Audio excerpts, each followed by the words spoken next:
Let's imagine you're an ambitious teenager who's fresh out of high school. Your goal is to have a successful career. What's the best way to maximize your chance of achieving this goal? The correct answer is to go to university. Now, I know this path sounds outdated, especially when universities are so expensive and when you have all these other learning resources online for free. But in reality, this path has never been more fitting. Because right now, people who have a bachelor's degree earn 60% more than high school finishers. That's an extra $700,000 over the course of a lifetime, and this gap is only set to get larger. They're also 3 times less likely to be unemployed, and they tend to be more satisfied with their jobs too. Why then are so many people complaining about degrees being useless? Why are they thought to only teach book smarts and neglect real-life skills? These aren't baseless accusations either. One meta-analysis of around 300 studies found there was only a low correlation between a person's education level and how well they performed on their jobs. So, is university worth it or not? To figure this out, we firstly have to understand the real reason why university graduates are doing so much better in life. The universities would like you to think it's because students are taught skills which are valuable in the job market, but both anecdotally and empirically, this just isn't happening. For example, consider a degree in IT. One survey of around 40,000 programmers asked, "Where did you learn your skills?"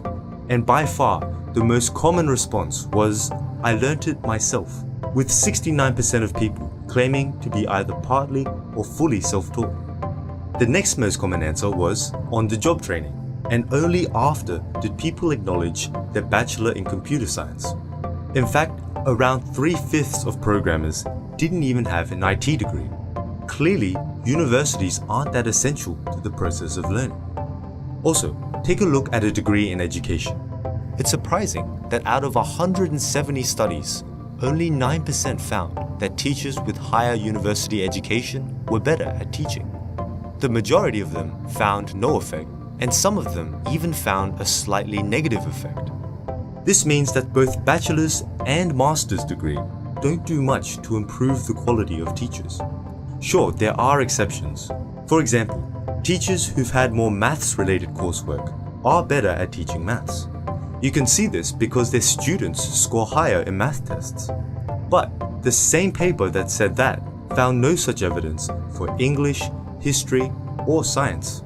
So, while this degree might teach some skills, by and large, it's quite useless. Now, I'm not going to go on and say that a medical degree is also completely useless, but unfortunately, with the way that the course is set up, a large portion of it is. Specifically, that undergraduate degree you must complete before you enter medical school. This degree can be in any field you want, but to make the most of it, most students study biomedicine, so they have some sort of foundational knowledge. Some students, though, will get a degree in something completely unrelated, like film studies or political science. But in the end, whether you choose biomedicine or film study, it makes no difference. As research shows, both groups of students will score equally on their clinical exams by 3rd year. Both groups will also be scored equally by their supervisors during internship. In fact, getting a high GPA in undergraduate years is barely predictive of a student's later clinical skills in hospital.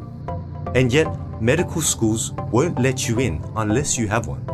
So, once again, if these degrees aren't teaching you anything, what gives degree holders their huge advantage? The answer lies in signaling theory, a theory which won the 2001 Nobel Prize for Economics. It states that while a degree itself isn't worth a lot, what it signals to others is. See, a good recruiter knows that degrees are hollow and don't really prepare graduates for the job. But with potentially hundreds of applicants, they need a quick way to separate a good employee from a bad one. They can't use IQ unless they want to get sued. So they use the next best thing, a degree. Because even if they're useless, people who choose to attend university tend to be smarter in the first place. They're also probably more motivated for their career, more accustomed to deadlines, less likely to do drugs, harder working, and so on. And while this filter works, it creates a deeply flawed system. For the employers, one day an outstanding candidate is going to apply for the job and is going to get rejected simply because he didn't fulfill this superficial criteria. As for the employees, well, they're now forced to get a degree to stay competitive, regardless of whether it's useful or not. And this is no easy sacrifice either. For some, it costs their whole life saving, and for all, it wastes our most youthful years. So, what can we do about it? Well, some have said we should ban employers from asking about university credentials, just like how we banned them from asking about religion or politics. Perhaps then, people will stop mindlessly substituting a degree for the actual learning of skills. But as this won't happen anytime soon, let me suggest some personal advice. Don't listen to anyone who says that it's important to study hard and get good grades in university. It's a waste if all that's really important is the signal. Instead, aim for the bare minimum and, more importantly, use the spare time to focus on the other opportunities that universities offer. For example, if you don't know what you want to be when you grow up, that's fine.